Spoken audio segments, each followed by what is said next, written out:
কোটা সংস্কার আন্দোলনে পুলিশের গাড়ি ভাঙচুরের পাশাপাশি কর্মকর্তাদের মারধর ও হামলার অভিযোগে আন্দোলনকারীদের বিরুদ্ধে মামলা হয়েছে।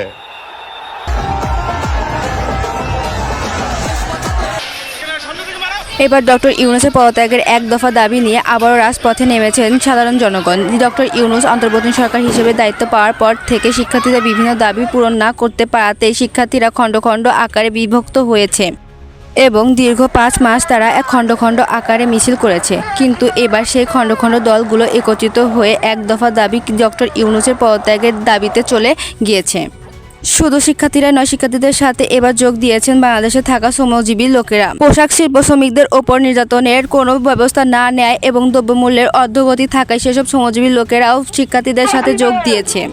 ইতিমধ্যে ছাত্র জনতা ক্ষিপ্ত হয়ে কয়েকবার সচিবালয় ঘেরাও করতে গিয়েছে এবং সেখানে সচিবালয়ে ঘেরাও করতে গিয়ে পুলিশের সাথে তাদের হাতাহাতি সংঘর্ষ হয়েছে। ডক্টর ইউনূস দায়িত্ব পাওয়ার পর থেকে বিভিন্ন ঘটনাকে কেন্দ্র করে সাধারণ জনগণ বলছে শেখ হাসিনাই ভালো ছিল, তাই তো আবারও তারা শেখ হাসিনাকে দেশে ফিরিয়ে আনার এবং ডক্টর ইউনূসকে গদি থেকে নামানোর এক দফা দাবি নিয়ে রাজপথে নেমেছে। প্রিয় দর্শক, সাধারণ জনগণের কণ্ঠে এরকম দাবি নিয়ে রাজপথে নামার ঘটনাটিকে কিভাবে দেখছেন তা কমেন্ট করে জানাতে ভুলবেন না।